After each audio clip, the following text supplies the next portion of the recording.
Iya nu ieu.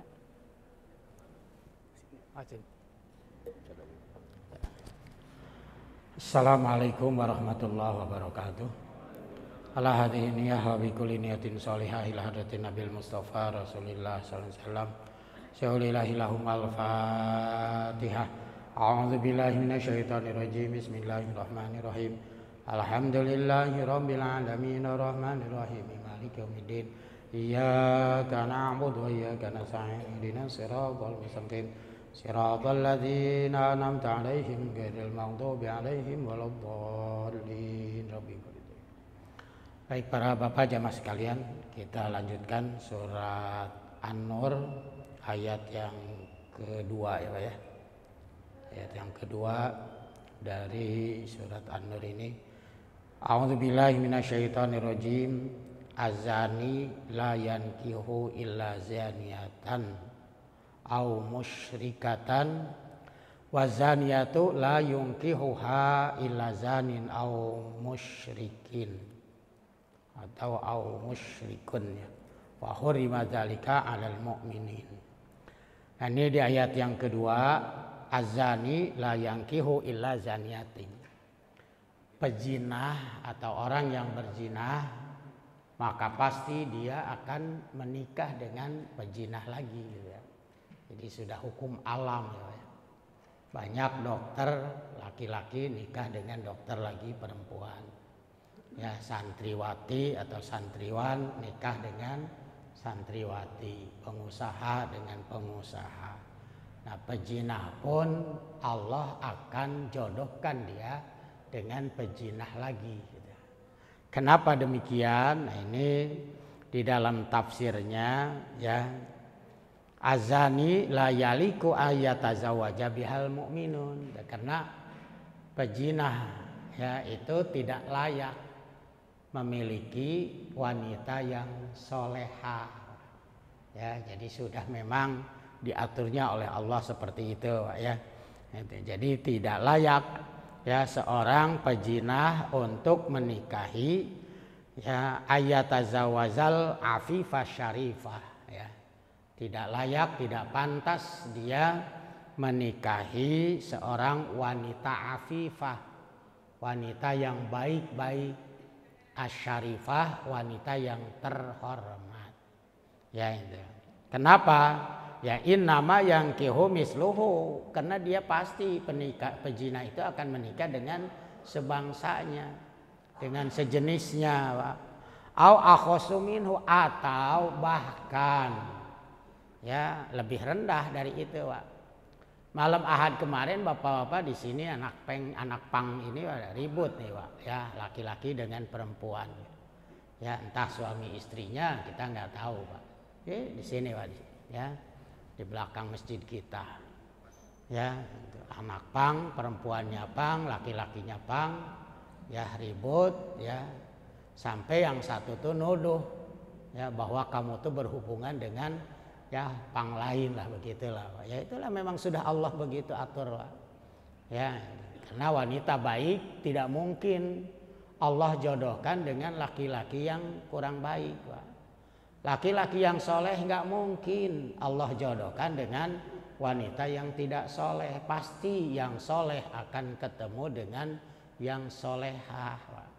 Ya itu sudah diatur. Nah itu ketahuan kan, Pak. Ya si perempuannya ini ya bermain di belakang entah suaminya lah, kita juga nggak tahu, Pak. Ya dengan anak pang yang lain gitu. Ya jadi memang sudah diatur oleh Allah, Pak. Ya itu. Bahkan ya laki-laki pejinah itu akan ketemu dengan perempuan yang lebih jelek, Pak. Ya yang lebih jelek akhlaknya gitu. Minimalnya sebangsa gitu, sebaya. Ya setara gitu. Bahkan kata siapa ini di sini beliau mengatakan ya bahkan akhosu katanya akan mendapatkan laki-laki atau perempuan yang lebih rendah ya derajatnya, tingkatannya, kalbaghiyil fajir tuh. Akan ketemu dengan ya perempuan yang bago ya, bago itu artinya yang buruk akhlaknya, Pak. Ya al-fajir termasuk yang berdosa, bahkan lebih dari itu gitu. Nah, wazaniatu layun kihuha. Wanita ya pejinah itu tidak boleh atau tidak akan menikah illa zanin au musyrikun, atau dengan ketemu dengan ya laki-laki pejinah lagi, Pak. Jadi perempuan pejinah atau perempuan yang berzina, maka dia ketemu nanti dengan laki-laki yang berzinah lagi, au musyrikun, atau ketemu dengan laki-laki yang musyrik, ya laki-laki yang lebih buruk akhlaknya, Pak. Ya, kenapa? Ai wazaniatu layalik tuh, karena pejinah perempuan itu tidak pantas ayatazawaja biha al mukmin al afif, ketemu dengan laki-laki yang baik, afif itu, Pak. Kalau perempuan afifah, kalau laki-laki afif, ya gitu. Ketemu dengan laki-laki yang baik, Pak. Ya, dengan laki-laki yang beriman, yang baik itu akhlaknya.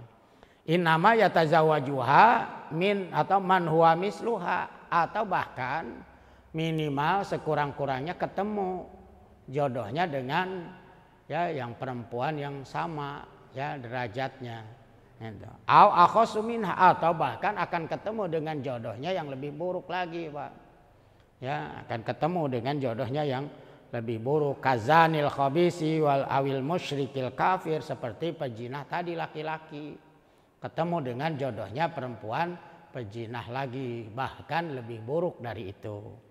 Kenapa? Fa inna nufusa tahirah ta'baz zawajal fajirah, karena jiwa yang suci itu akan menolak Ka'bah. Aba ya'ba itu menolak, Pak. Makanya Rasulullah kan pernah mengatakan, ya, ada orang yang mau masuk surga, Pak Aba, ya, tiba-tiba ada orang menolak. Jadi aba ya'ba itu menolak, Pak. Ya, fa inna nufusa tahirah ta'ba azwaj bil fawakhir. Karena jiwa yang suci, diri yang suci itu pasti akan menolak ya perempuan atau pernikahan dengan wanita atau dengan pria yang pawajir, Pak, yang berbuat dosa. Nah, itu pasti akan menolak, Pak. Nurani dia itu nggak bisa dibohongi, Pak. Ya, itu al-fasiqo, ya perempuan yang fasik. Qala Imamul Fakhri, mengatakan Imam Al-Fakhri, ya man ahsana ma qila fi tafsir hadhil ahya. Nah, yang lebih pantas dalam tafsir ayat ini penjelasannya ini katanya annal fasiqal khabis alladzi min sya'nihi zina wal fisqi la yarghabu fi nikahi salih.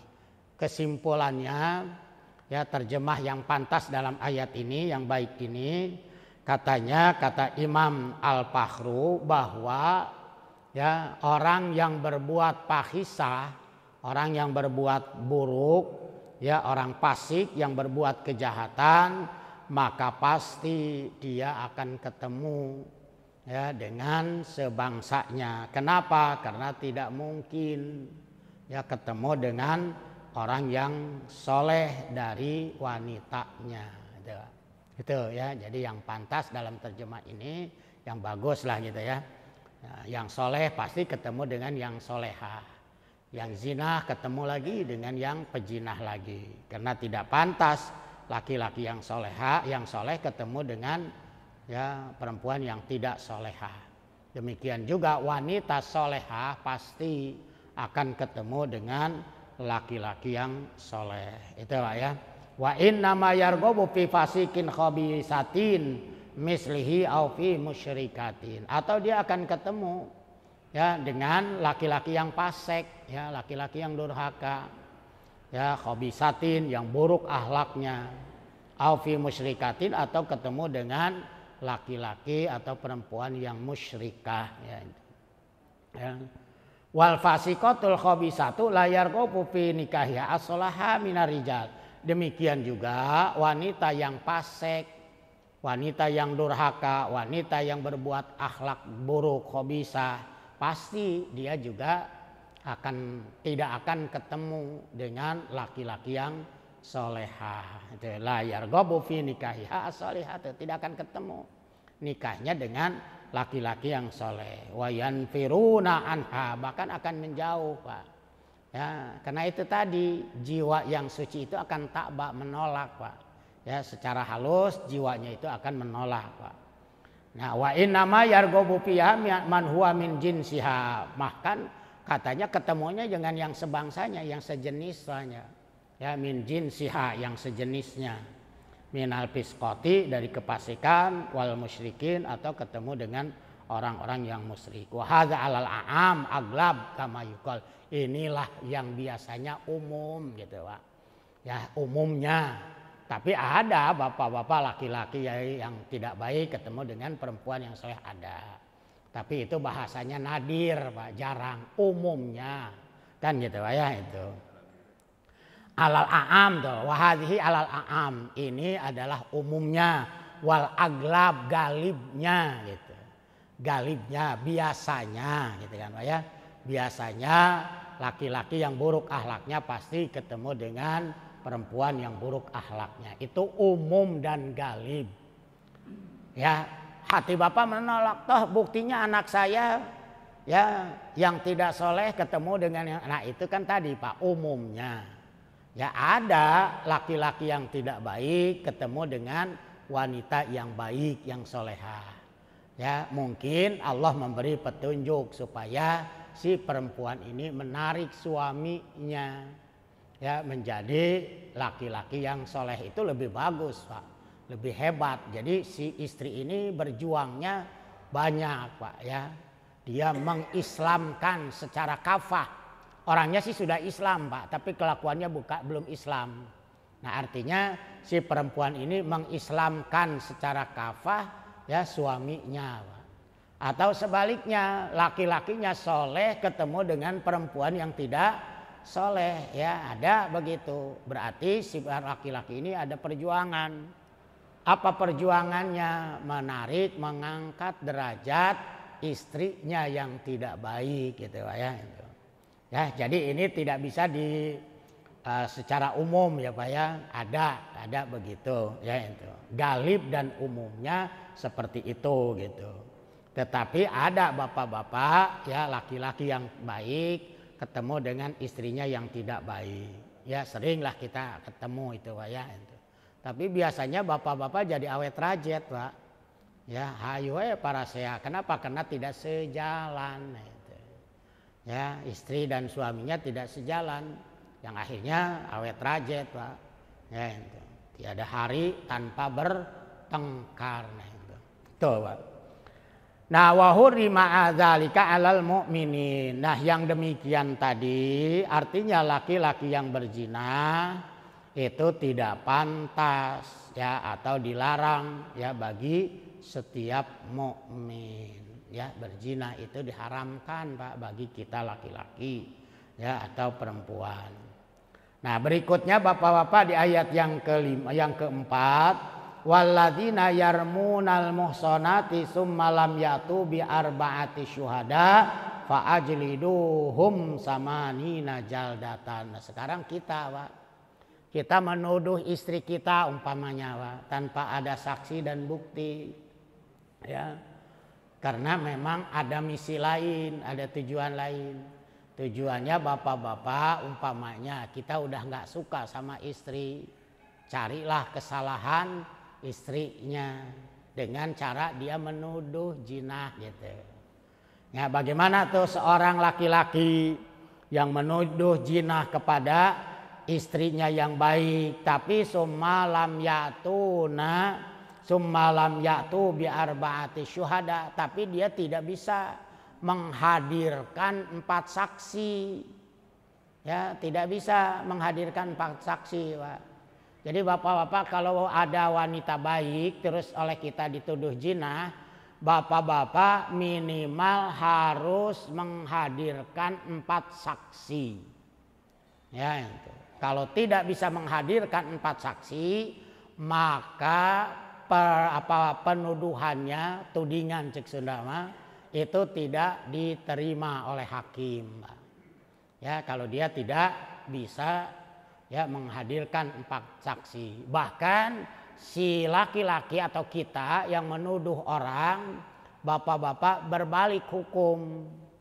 kita yang harus dirajam, dicambuk dengan 80 kali cambukan. Kalau tadi 100, kalau ini 80. Ya itu umpama ya Bapak-bapak, naudzubillah min dzalik, ya karena kita memang ingin pisah tapi susah cari alasannya, akhirnya Bapak-bapak membuatlah fitnah, yaitu dengan menuduh istrinya berbuat zina. Itu muhsanah itu namanya, ya dalam Islam disebut yarmunal muhsanat gitu, menuduh zina kepada wanita yang baik, ya itu.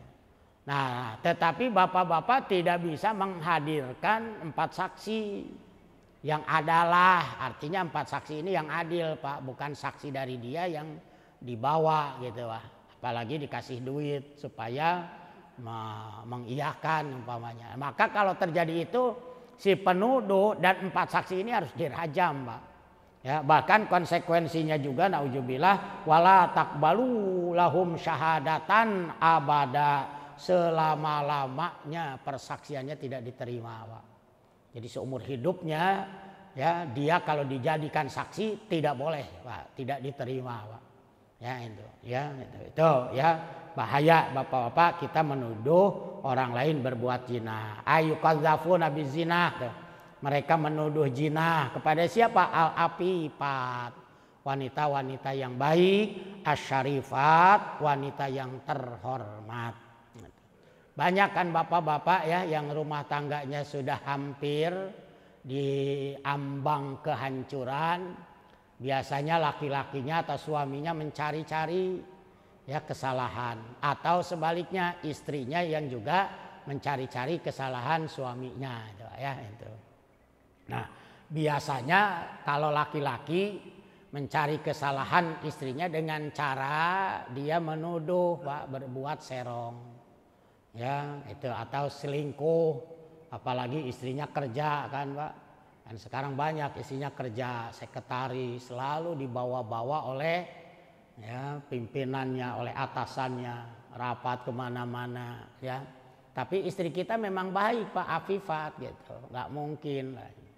Tapi karena bapak sudah memang tidak suka, ya akhirnya menuduhlah istrinya berbuat selingkuh itu. Tanpa menghadirkan 4 saksi, maka tuduhannya tidak diterima. Itu ya. Bahkan kalau tidak terbukti, nanti berbalik Pak, penuduhnya. Ya atau kita lah naudzubillah umpamanya ya Pak, suaminya itulah yang menuduh, yang akan dirajam Pak sebanyak 80 kali. Dan hukum berikutnya dia tidak boleh lagi diterima Pak menjadi saksi apapun. Umpamanya Bapak-bapak, saya lah atau si A lah menuduh zina tapi tidak terbukti, terus saya dijadikan saksi nikah, maka si orang ini tidak boleh Pak, tidak sah persaksiannya. Ya, jadi Bapak-bapak tidak boleh menjadikan dia saksi dalam pernikahan. Ya, apapun Pak, ya itu. Karena di sini ada Al-Qur'annya wala taqbalu lahum syahadatan abada tuh. Ya, tidak diterima selama-lamanya persaksian dia. Jadi tidak boleh lagi dia jadi saksi wali atau saksi nikah. Tidak boleh lagi dia jadi saksi ya umpamanya pembagian waris. Ya, tidak boleh. Kenapa? Karena dia sudah tidak lagi layak Pak, tidak jujur gitu Pak ya itu. Wa ulaika humul fasikun, dan mereka itu semuanya adalah orang-orang yang durhaka. Ya. Nah, bagaimana nih tafsirnya? Summalam yatu ala da'awahum bi arba'ati syuhada adalun yashhaduna alaihinna bima nusibu ilaihinna minal fahisah. Nah, selama itu dia tidak bisa menghadirkan 4 orang saksi yang adil, ya, yang menyaksikan tuduhan dia bahwa wanita yang dituduh melakukan zina. Itu, ya, dia tidak bisa menghadirkan. Nah, bagaimana kalau dia tidak bisa menghadirkan fajliduhum samani atau jaldatan? Maka wajib ya hakim untuk mengadilinya dengan cara dirajam, dijilid atau dirajam, idribu, dipukul kulawahidin minaromin, setiap orang yang menuduh tadi sama nina dorbatan 80 cambukan bisauti dengan cambuk Pak, dicambuk bukan dirajam ya Pak ya, itu dicambuk sebanyak 80 kali gitu ya. Kenapa? Li'anahum kadzibatun yatahimunal bariat, karena dia telah berbuat bohong Pak ya, itu karena dia sudah berbuat bohong yang menjadikan buruk orang yang terhormat Pak. Ya, menjadi apa istilahnya, membuat citra jelek lah ya itu Pak, itu ya kepada orang lain. Wala taqbalu lahum syahadatan abada, berikutnya tidak boleh lagi diterima persaksiannya Pak. Kapan? Abada, selama lamanya. Wazidu lahum minal uqubah, ditambah katanya ya hukumannya ya, jadi di samping tadi dicambuk ditambah lagi hukumannya.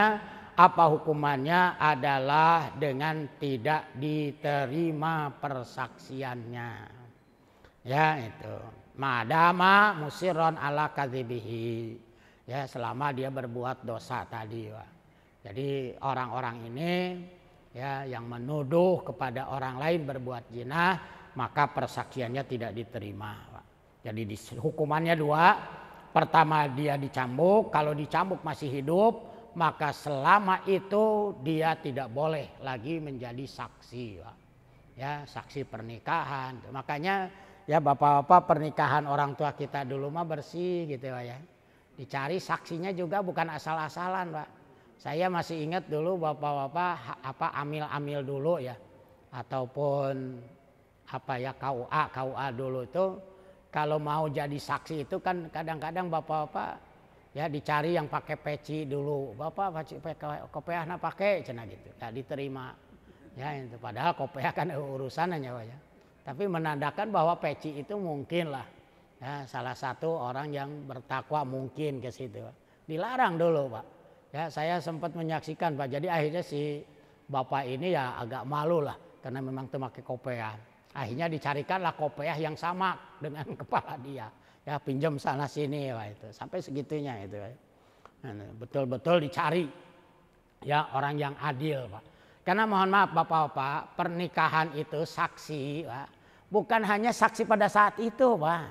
Salahnya kita, nggak pahamnya kita.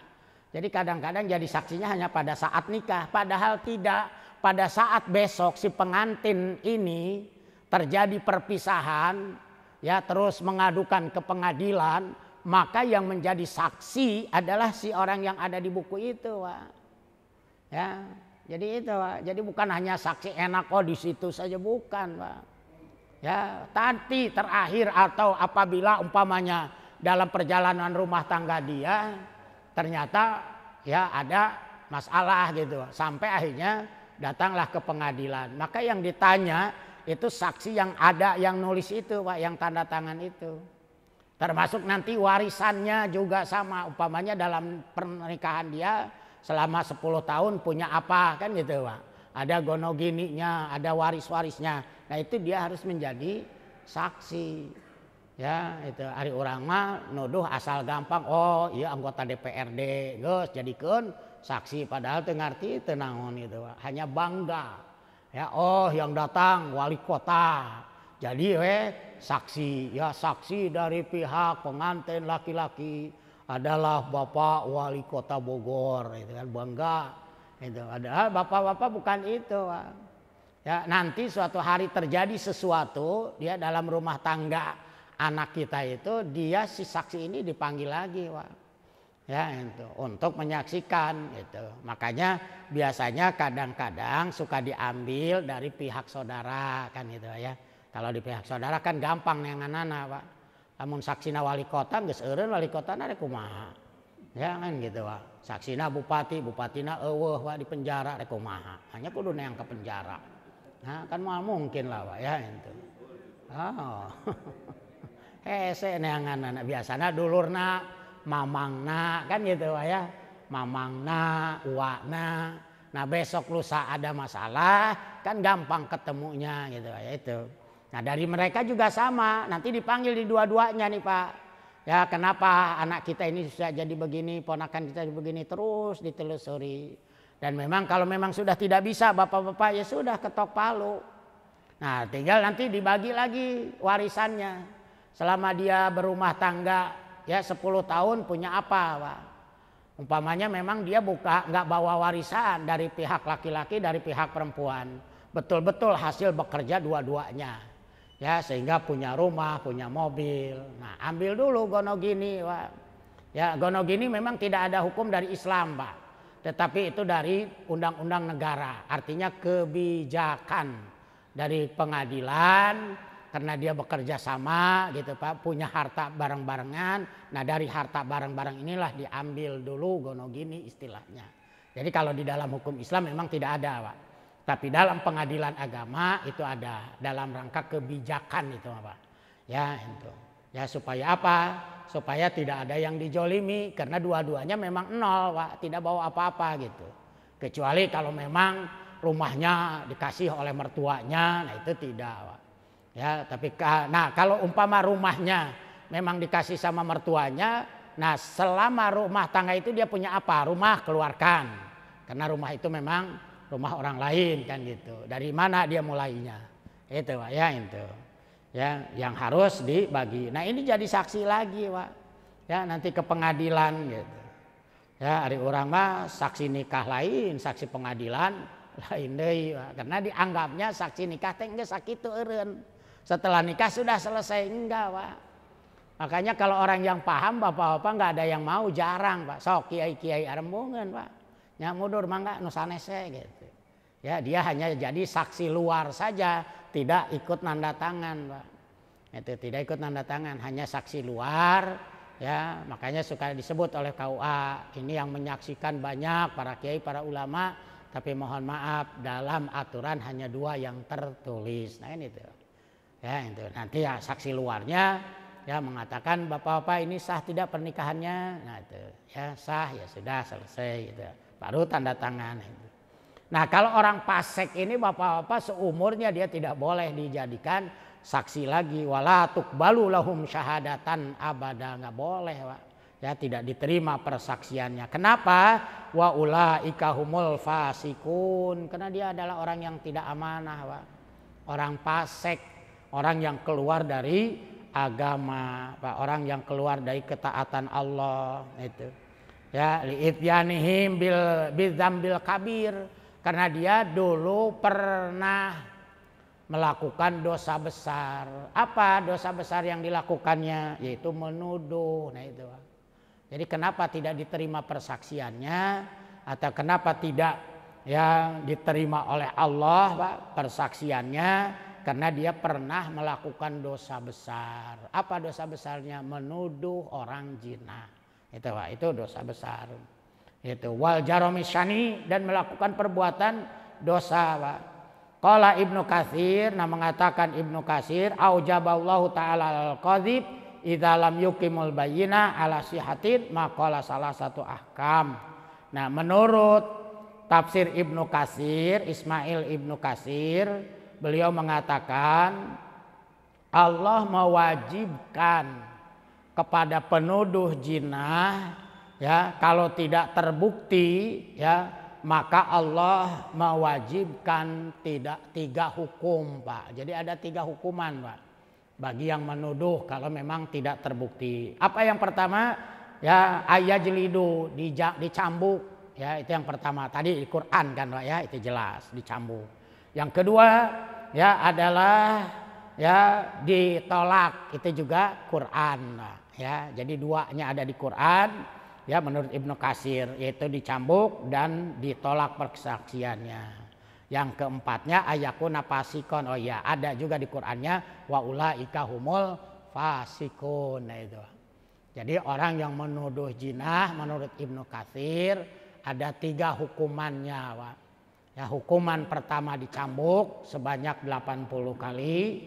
Hukuman yang kedua adalah ditolak persaksiannya seumur hidup. Ya, hukuman yang ketiga dari Allah, dia termasuk orang fasik Pak, ya, orang yang durhaka.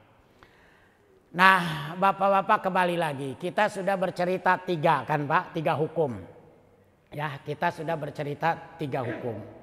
Hukum pertama 2 ya Pak ya, 2 hukum, maaf. Kita sudah bercerita 2 hukum. Hukum pertama adalah zina. Hukum kedua menuduh zina. Ya, itu. Nah, sekarang bagaimana orang yang sudah pernah zina, baik itu laki-laki ataupun perempuan, dia pernah berzina, ya bapak-bapak ya, atau bapak-bapak pernah menuduh zina. Kalau yang kedua ini menuduh zina jarang lah Pak ya, paling banyak makanya ditaruh di pertama adalah azani wa zaniatu. Umpama ya bapak-bapak, na'udzubillahi min dzalik, ya kita pernah berzina, kita pernah menuduh zina. Nah, bagaimana Bapak-bapak? Apakah ibadah kita diterima kesananya, selanjutnya atau tidak? Ya, makanya ini belum beres Pak ayat ini. Bukan sampai di ayat yang ke-6 Pak, di ayat yang ke-5. Tapi baca di ayat yang ke-5-nya, bukan hanya di ayat yang ke-4 Pak. Jadi jangan berhenti di ayat yang ke-4 Pak. Makanya bapak-bapak kalau membaca Al-Quran surat ini, ya umpama bapak-bapak kita lagi ngaderes, ya lagi murotal atau lagi tadarus, ya karena tanggung bapak-bapak dipanggil, maka bapak-bapak pas surat An-Nur berhentinya di ayat yang ke-4. Shadaqallahul azim. Itu nggak nyambung Pak, ya nggak nyambung karena ayat ini yang kita baca belum beres Pak. Ya lamun cara dahar mah can nginum lah gitu Pak ya. Ya, enggesan kan itu. Nah, Bapak-bapak minimal lanjut dulu 1 ayat saja supaya ayat ini nyambung Pak. Atau nanti pas mau ulang lagi, mau dibaca lagi, tadarus lagi, balik lagi ke depan lagi, minimal 1 ayat lagi dibaca. Nah, itu. Ya kenapa? Karena ayat ini belum selesai. Orang yang berbuat zina dan orang yang menuduh zina, bagaimana ibadahnya?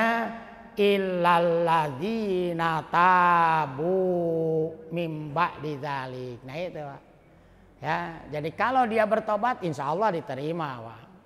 Ya, itu. Makanya jangan diasingkan Pak. Ya, itu.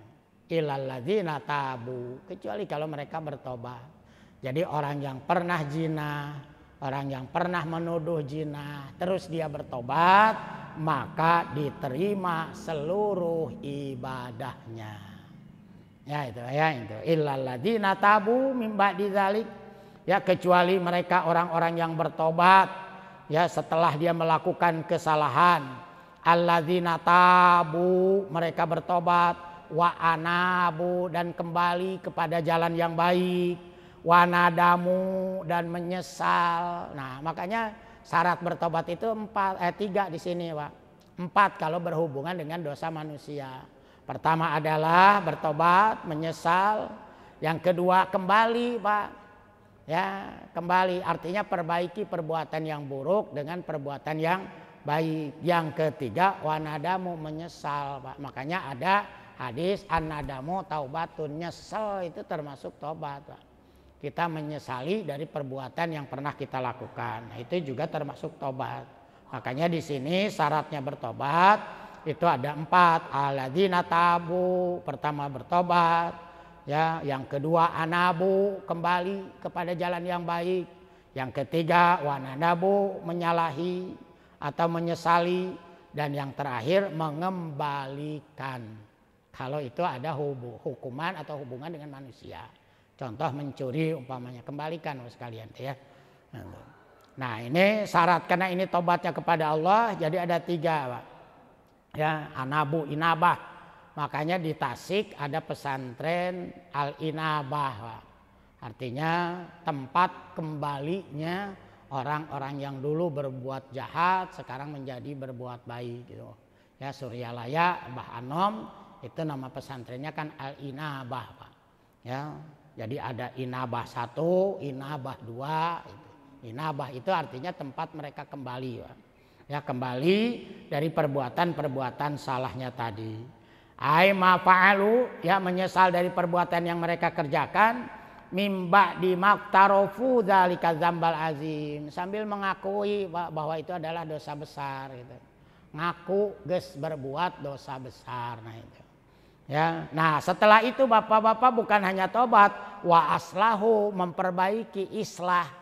Islah itu artinya memperbaiki perbuatan yang buruk dengan perbuatan yang baik. Wa aslahu, ya, dan memperbaiki ay aslahu a'malahum, ya, memperbaiki perbuatan amal mereka. Falam ya'udu ila qalbinil musad, dan tidak kembali berbuat dosa tadi, baik itu jinah ataupun menuduh orang, ya. Nah, bagaimana kalau orang ini sudah seperti itu, Pak? Dia sudah kembali lagi kepada Allah, memperbaiki ibadahnya, maka jawabannya fa innallaha ghafurur rahim. Diterima Pak tobatnya. Makanya ada hadis, tidak ada dosa yang tidak diterima oleh Allah. Tidak ada dosa yang tidak diampuni oleh Allah.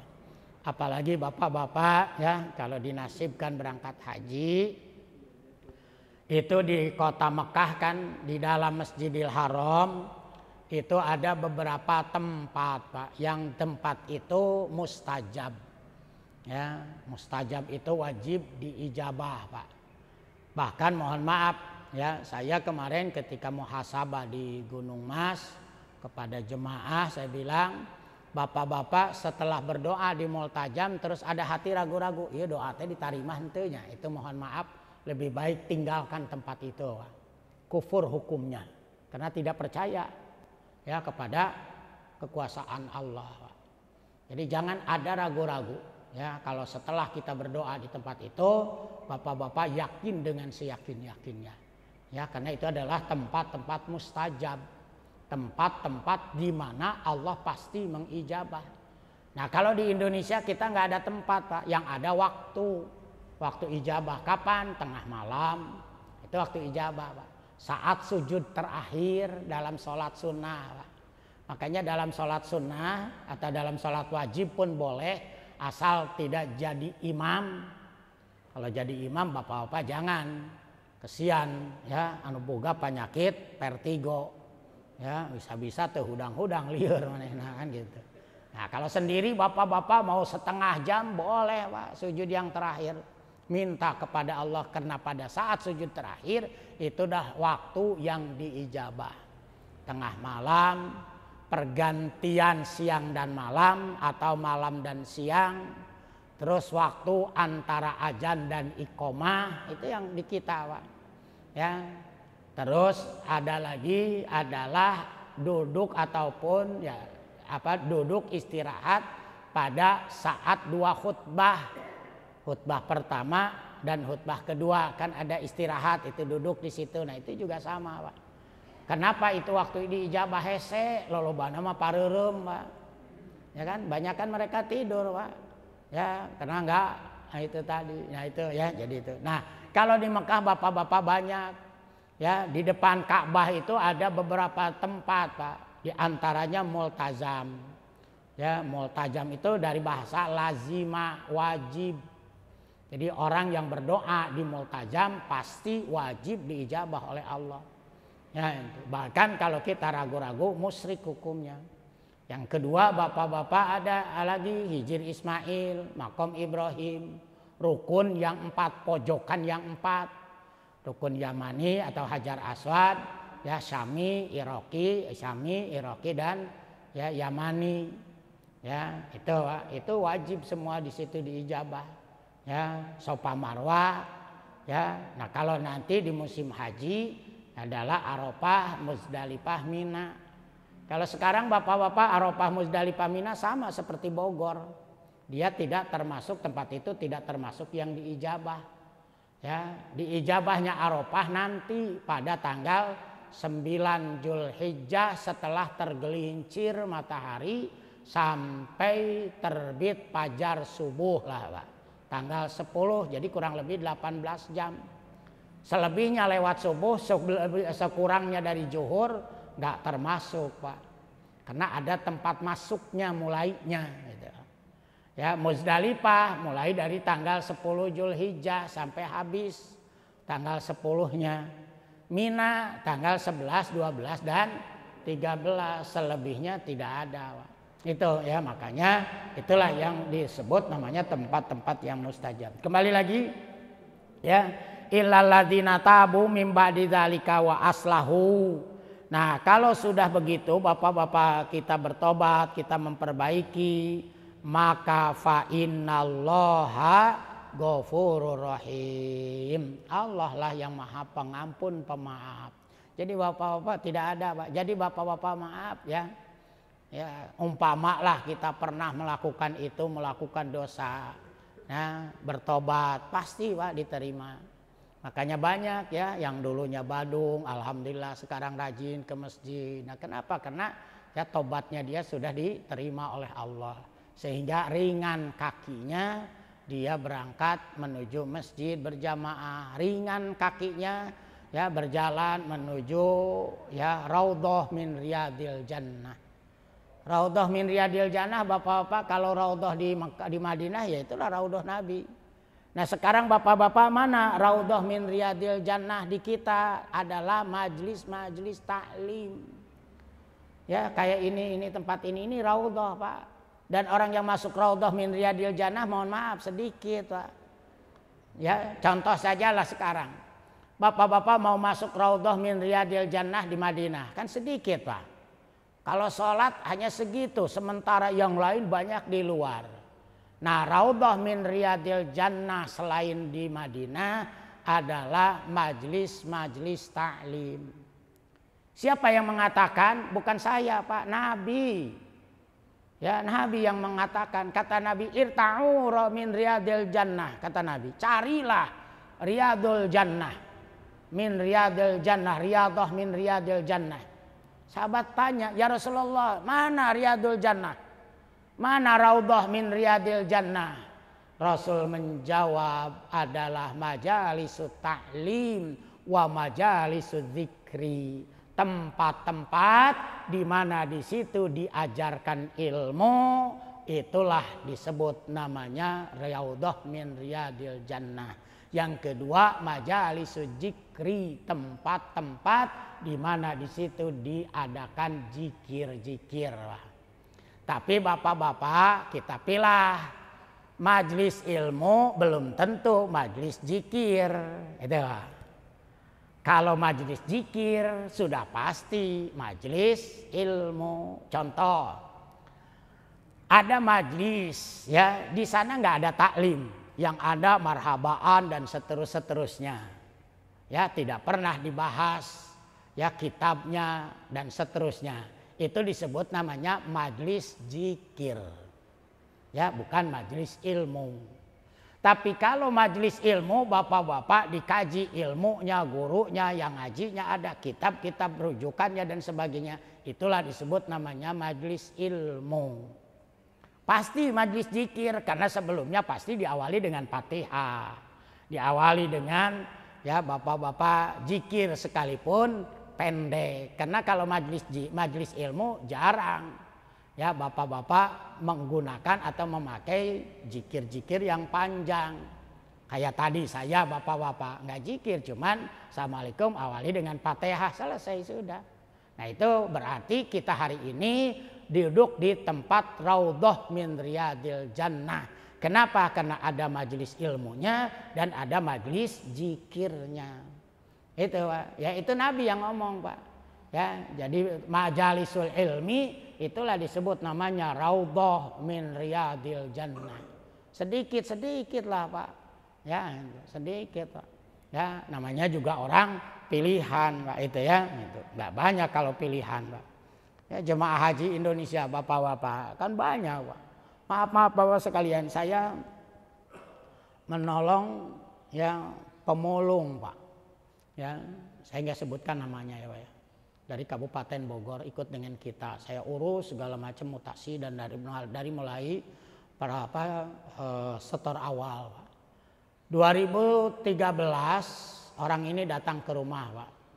Ya, waktu masih saya tinggal di Ciberem, Pak.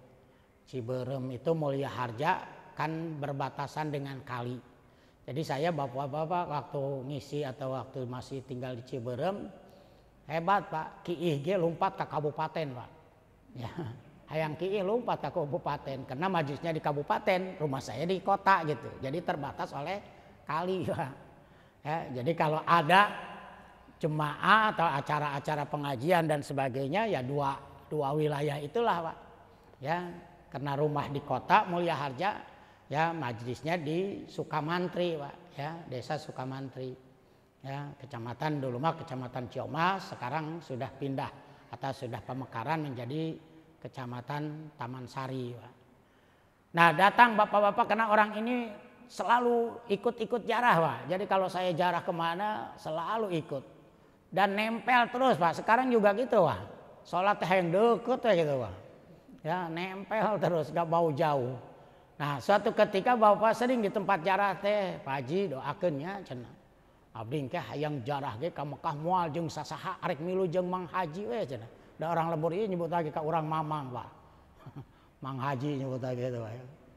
Nah itu Bapak sekalian 2013 dia bawa duit Pak.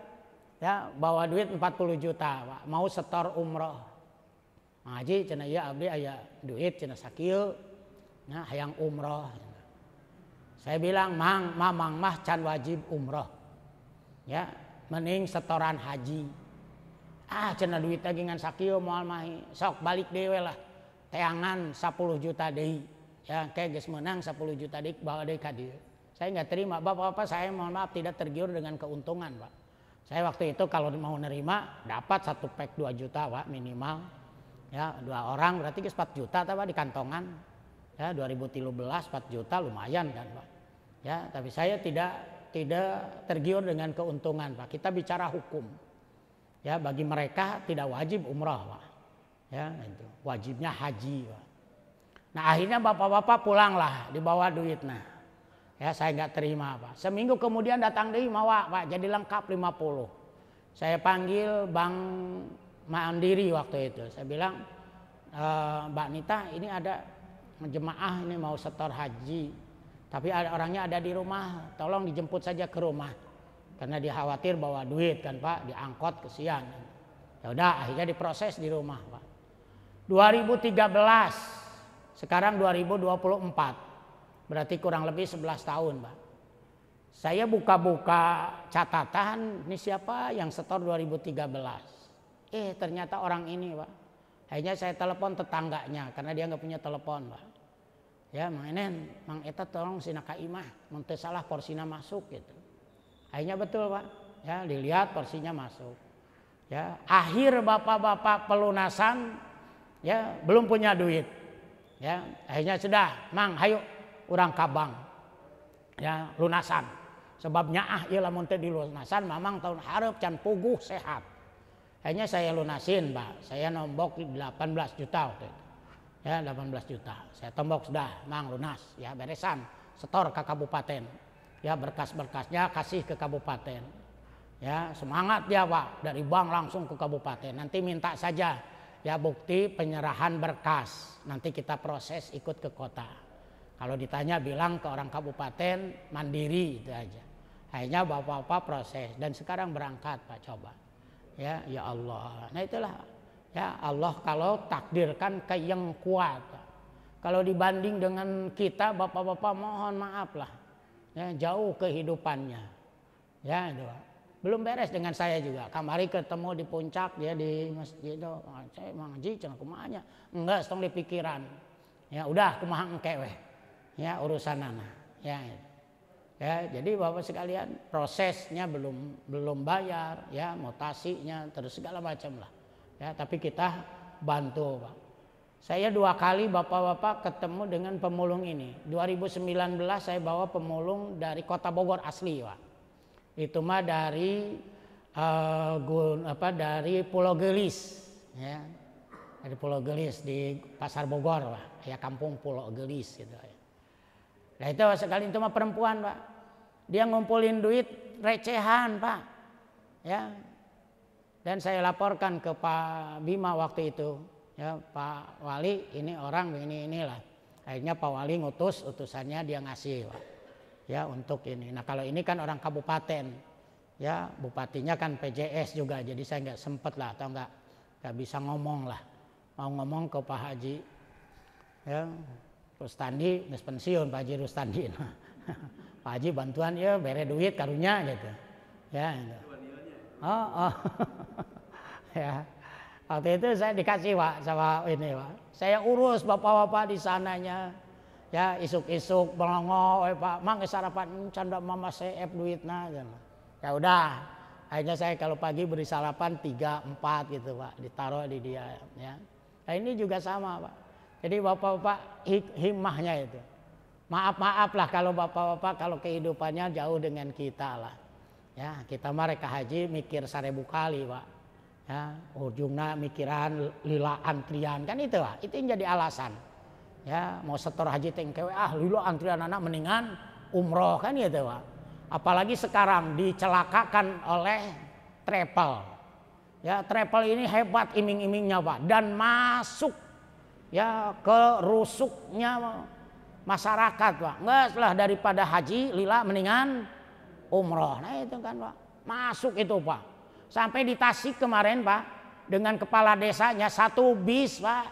Itu hanya jalan-jalan ke Jakarta balik lagi. Ya Allah tutup jalannya dengan cara ditipu Pak. Itu semuanya Pak yang di bis itu adalah orang-orang yang sudah punya porsi 25. Datanglah si travel ini, akhirnya mereka berbondong-bondong menarik uangnya. Ya dari setor haji yang 25. Kan bapak-bapak sekarang ini dengan canggih Pak. Jadi bapak-bapak kalau ngebatalin itu nggak nyampe bulanan Pak. Kalau dulu betul 3 bulan. Karena berkasnya dibawa kan Pak, diiming-iming, diiwing-iwing. Dibawa ke Bandung, di Bandung ke Jakarta, ke bawa dari Jakarta ke Bandung, balik ke Bogor. Kurang jauh-jauh muternya. Nah kalau sekarang sistem aplikasi Pak. Si Anu membatalkan. Bapak-bapak seminggu nggak nyampe bahkan. Langsung uang itu sudah masuk ke rekening dia. Rekening haji. Nah ini terjadi diiming-iming ya bapak-bapak keluar semuanya porsinya dibatalkan setorlah haji. Allah tidak izin Pak. Duit nugas dicanangkan haji. Akhirnya apa yang terjadi bapak-bapak 1 bis balik deui ke Jakarta wungkul balik deui Pak ke Tasik Pak.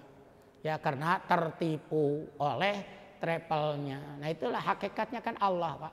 Ya tidak mengizinkan dia yang seharusnya dia setor gitu. Nah bapak-bapak sekalian mohon maaf kurang lebihnya dan saya mohon doanya insya Allah akan berangkat tanggal 20 Pak ya. Saya kloter 20 tanggal 20 insya Allah Madinah yang pertama dan Jawa Barat semuanya sama Pak tempatnya di Jarwal. Di Jarwal itu ada hotel baru namanya As-Soffah ya. Jadi hotel As-Soffah itu memuat 43 kloter Pak. Ya, jadi kemungkinan orang kabupaten, orang kota se-Jawa Barat pasti ketemu di situ. Jadi kalau bapak saudaranya ada di Tasik, ada di Bandung, ada di mana pasti ketemu. Karena hotel itu, bukan As-Soffah, Al-Kiswah. Hotel Al-Kiswah itu yang baru, itu memuat 45 kloter. Kalau 1 kloter 440, berarti 45 20 ribuan, 22 ribu itu isinya Pak, hotel itu. Dan alhamdulillah ditempati oleh Jawa Barat semuanya. Ya sisanya 14 kloter di hotel lain Pak. Ya mudah-mudahan ya diberikan kemudahan kelancaran dan seragam tahun ini ganti Pak. Ini yang saya pakai warna ungu Pak. Ini seragam haji tahun 2024. Nah, mudah-mudahan bapak-bapak dan ibu-ibu Allah nasibkan untuk bisa berangkat melaksanakan ibadah haji di tahun-tahun yang akan datang. Amin ya Allah ya rabbal alamin. Rabbana atina fid dunya hasanah wa fil akhirati hasanah wa qina adzabannar. Walhamdulillahirabbil alamin. Assalamualaikum warahmatullahi wabarakatuh.